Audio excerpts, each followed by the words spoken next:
Mensagem número 76, socorramos. Baseada numa passagem do Evangelho de Mateus, capítulo 7, versículo 2, onde Jesus diz: com a medida com que medirdes, também sereis vós medidos. E Emmanuel comenta: de certo, observarás em toda parte desacordos, desentendimentos, desajustes, discórdias.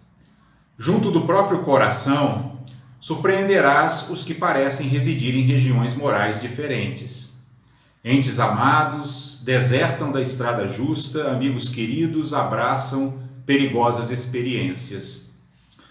Como ajudar aos que nos parecem mergulhados no erro?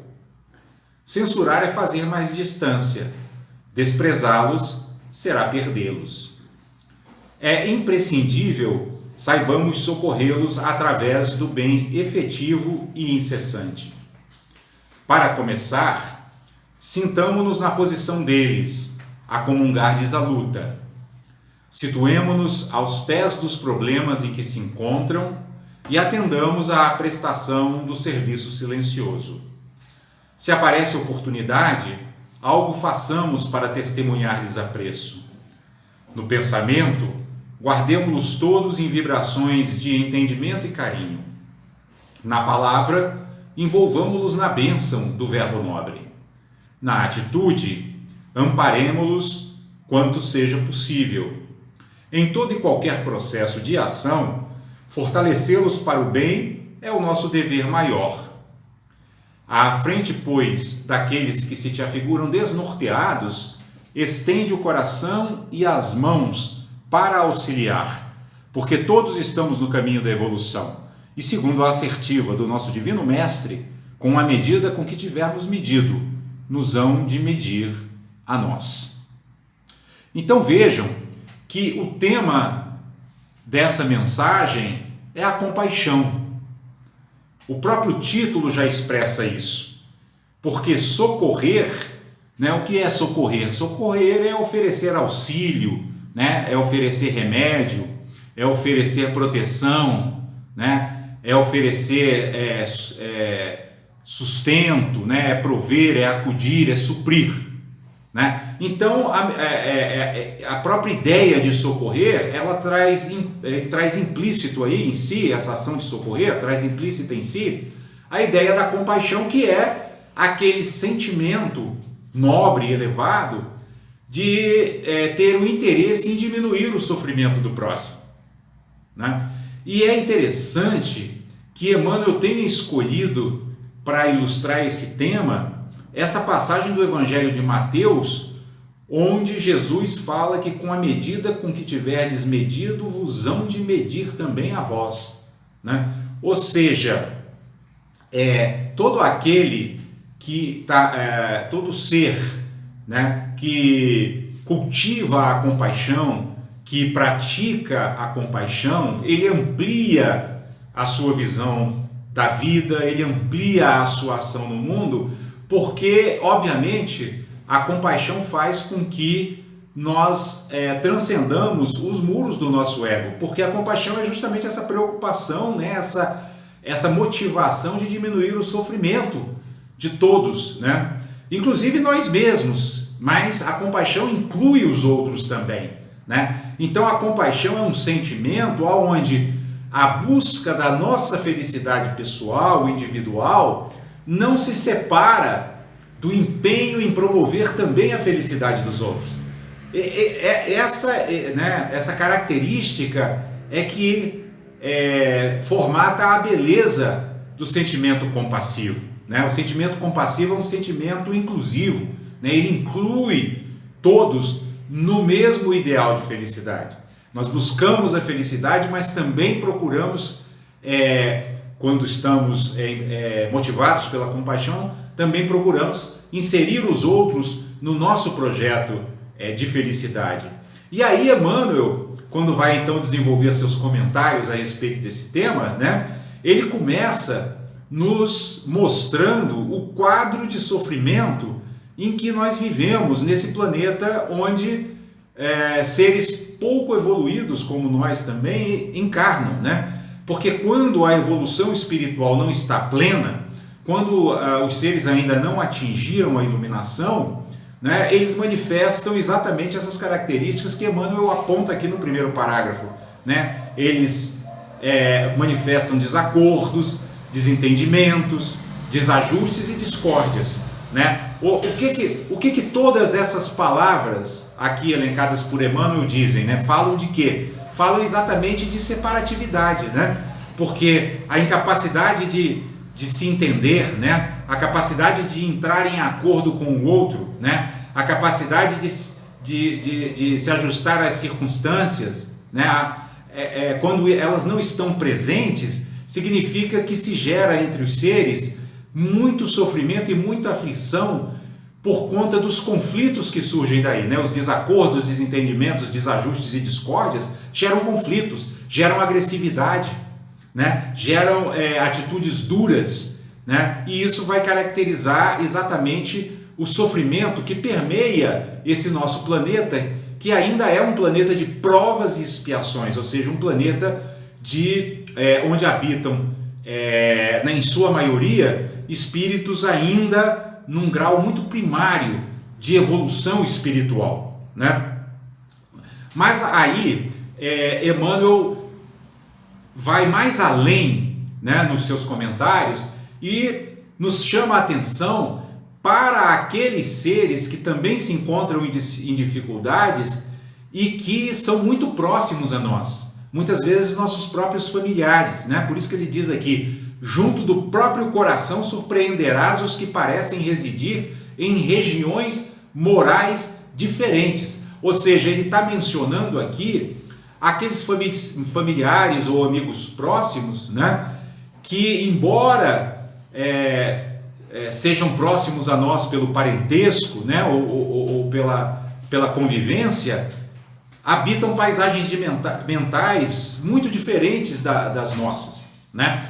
E isso é um grande desafio para nós, sobretudo para nós que nos propomos ser praticantes do Evangelho, porque o grande desafio, o maior desafio talvez que exista para nós, o desafio espiritual, é desenvolver a compreensão em relação àqueles que pensam e agem muito diferente de nós, né? Que ainda se encontram mais confusos do que nós mesmos, né? Que ainda manifestam uma ignorância espiritual muito mais intensa que a nossa. Esses, como diz o Dalai Lama, são os nossos grandes mestres, porque são eles que vão desafiar a nossa capacidade de manifestar compaixão e bondade amorosa. Por isso que Emmanuel, no terceiro parágrafo, nos faz a pergunta, uma pergunta que nos induz à reflexão, né? Ele pergunta: como ajudar os que nos parecem mergulhados no erro?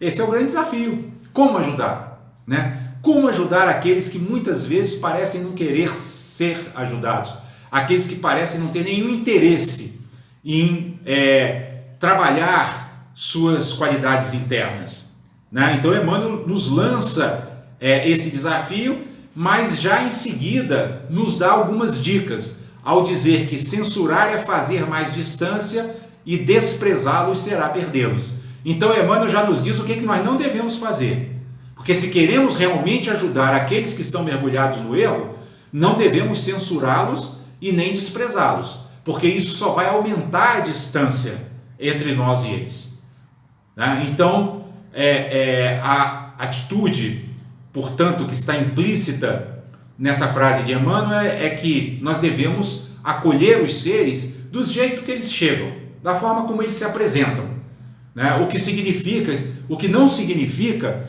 que vamos passar a mão em sua cabeça, né? Reafirmando ou justificando seus erros. Não, nós vamos acolhê-los no sentido de que não vamos deixar que brote em nosso coração aversão a eles, mas vamos trabalhar intensamente para que eles possam sair dessa paisagem mental negativa em que se encontram e manifestar as qualidades positivas e luminosas que todos os seres possuem, porque fazem parte daquele reino divino que habita dentro de todos nós, né? Então Emmanuel diz isso: censurar e desprezar jamais, e sim acolher, né? Mas sim acolher. Além disso, né, aí Emmanuel vai desenvolvendo a ideia, né? Ele diz: é imprescindível saibamos socorrê-los, né, através do bem efetivo e incessante. Ou seja, em outras palavras, nós temos que manifestar o interesse genuíno em promover as qualidades positivas de todos os seres, não só daqueles com os quais nós simpatizamos, mas também daqueles que, por força de suas dificuldades psíquicas e espirituais, muitas vezes nos causam algum tipo de desagrado, mas esses também nós temos que socorrer, sobretudo esses, né? Porque aí está o nosso grande exercício, né? Nos sobrepormos a possíveis sensações desagradáveis que seu comportamento desperte em nós e termos por eles o mesmo respeito, a mesma estima que temos por aqueles que consideramos nossos amigos, que é por aqueles que consideramos que conosco se afinizam, né?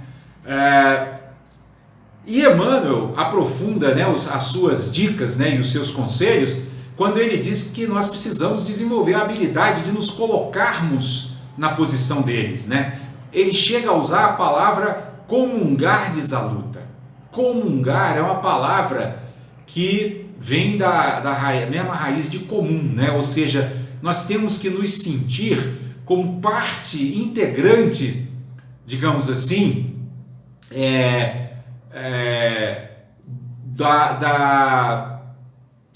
da motivação, né, que aqueles seres têm de buscar a felicidade, embora eles estejam buscando de forma errônea, né? Ou seja, nós temos que comungar-lhes a luta, nós temos que, é como se fosse assim, a luta deles é também a nossa, né? O desafio deles é também o nosso. Essa é a essência do sentimento compassivo, né? É um sentimento que se coloca no lugar do outro, né, e procura operar a partir daí, ou seja, procura compreender como é que funciona a sua mente, né, procura compreender por que ele está manifestando naquele momento tantos comportamentos negativos e oferece, né, aquilo que de melhor nós oferecemos aquilo que de melhor nós podemos oferecer, né? Porque inclusive Emmanuel diz, né, que nós podemos até atendê-los prestando um serviço silencioso. Muitas vezes a nossa ação, né, às vezes nós não podemos desenvolver uma ação efetiva, digamos, de corpo, né, aquele ser não está aceitando a nossa ação ou a nossa interferência, né? Muitas vezes não quer nem ouvir nossas palavras, mas silenciosamente nós podemos vibrar positivamente por ele, né? Silenciosamente nós podemos criar uma atmosfera mental positiva e emanar em direção a ele sentimentos nobres, sentimentos elevados e pensamentos purificadores, né? E aí Emmanuel também vai dizer, né, se aparecer a oportunidade, né, ou seja, se nós sentirmos que há alguma abertura no ser para que nós possamos ajudá-lo, então ele diz, vamos fazer alguma coisa para lhe demonstrar apreço, né? Então vejam que Emmanuel aqui o tempo todo está nos guiando a desenvolvermos a habilidade de vivenciarmos a compaixão em nossas vidas a partir de um olhar de sabedoria, né? Um olhar que sabe discernir qual é a melhor ação, né? Porque muitas vezes a melhor ação, como nós dissemos agora há pouco, é o silêncio, outras vezes não, outras vezes é preciso falar, outras vezes é preciso agir, né? E aí nós precisamos ter sabedoria para quando é que precisamos agir, para quando é que precisamos falar e para quando é que é melhor ficarmos em silêncio, né? Por isso que Emmanuel vai dizer que na atitude amparemos-nos quanto seja possível. Aqui é muito interessante a gente explorar um pouco o significado da palavra atitude, né? Porque o que é atitude, né? Atitude é, sobretudo, um comportamento ditado por uma disposição interior, é um modo de conduta, né? Então, o que Emmanuel está nos dizendo aqui? Que nós devemos, em qualquer circunstância, adotar um modo de conduta, né, onde a nossa ação esteja assentada numa disposição interior de ajuda, numa disposição interior de auxílio, né, numa disposição interior de suprir as lacunas que aquele ser porventura apresente, né? E Emmanuel diz que essa ação nossa compassiva e amorosa, ela deve ser em qualquer circunstância, porque ele diz assim, em todo e qualquer processo de ação, fortalecê-los para o bem. Isso aqui nada mais é do que uma daquelas 4 qualidades incomensuráveis das quais a gente tanto fala aqui, que é a equanimidade, né? Porque quando o Emmanuel diz que é em todo e qualquer processo, isso a gente só pode agir em todo e qualquer processo de modo a fortalecer os outros se nós tivermos equanimidade, ou seja, se nós não tivermos preferências e aversões. Porque se tivermos preferências e aversões, obviamente que em relação àqueles pelos quais temos preferências, nós nos disporemos a manifestar compaixão e bondade amorosa. Mas em relação àqueles pelos quais temos aversão, nós não vamos ter a mesma disponibilidade de prestar o auxílio. Então é preciso o cultivo da equanimidade para estarmos prontos a agir em quaisquer circunstâncias, livres de preferências, livres da prisão do gostar e do não gostar. Isso é a equanimidade, né? E Emmanuel conclui sua mensagem nos dizendo que à frente, pois, daqueles que se te afiguram desnorteados, estende o coração e as mãos para auxiliar. Ora, isso nada mais é do que aquele mandamento de Jesus, fazer aos outros o que gostaríamos que nos fizessem. Porque se nós nos encontrássemos nessa situação, ou seja, se nós nos encontrássemos desnorteados, o que nós gostaríamos que os outros nos fizessem? É óbvio que nós gostaríamos que eles nos estendessem seus corações e suas mãos para nos auxiliar, para nos amparar, para nos assistir, para nos socorrer, né? E Emmanuel diz que essa é a atitude correta porque todos estamos no caminho da evolução, né? Não há nenhum de nós aqui que tenha sequer se aproximado da perfeição espiritual. Portanto, todos precisamos de amparo, todos precisamos de auxílio, todos precisamos de assistência e, portanto, devemos fazer ao nosso próximo aquilo que gostaríamos e que, inclusive, pedimos que os nossos mentores espirituais façam conosco, né? O que nós pedimos sempre a nossos mentores? Que nos auxiliem, que nos amparem e que nos socorram. E o que nossos mentores esperam de nós? Que nós façamos o mesmo em relação àqueles que apresentem dificuldades espirituais maiores do que as nossas, né? E na frase final, Emmanuel fecha nos dizendo que, nos lembrando, né, da assertiva, né, da afirmativa de Jesus, de que com a medida com que tivermos medido, nos vão também de medir a nós. Ou seja, em outras palavras, né, se nós temos uma visão estreita, vamos medir os outros a partir de uma mente muito limitada, de um coração muito limitado, de um coração que não consegue ir além do seu próprio autointeresse, né? Ou seja, então se nós medimos o mundo a partir do nosso autointeresse, olhando para a vida apenas buscando nela aquilo que possa satisfazer nossos desejos, nós estaremos nos apequenando. Por isso é que Jesus diz que com a medida com que medirmos, seremos também nós medidos. Agora, por outro lado, né, se nós desenvolvemos a cada dia, né, uma compaixão e uma bondade amorosa cada vez mais amplas, aí nossos corações e nossas mentes estarão se tornando cada vez maiores, né, cada vez mais livres da estreiteza e, portanto, nós não estaremos mais mergulhados em medidas, né, em atitudes limitantes, em atitudes limitadoras, em obscuridades mentais, né, em emoções perturbadoras, mas sim estaremos nos libertando, né, de todas essas máculas que são as raízes do sofrimento e das aflições. Ou seja, o que o ensinamento aqui nos diz é que, em resumo, se socorrermos os outros, estaremos também socorrendo a nós mesmos.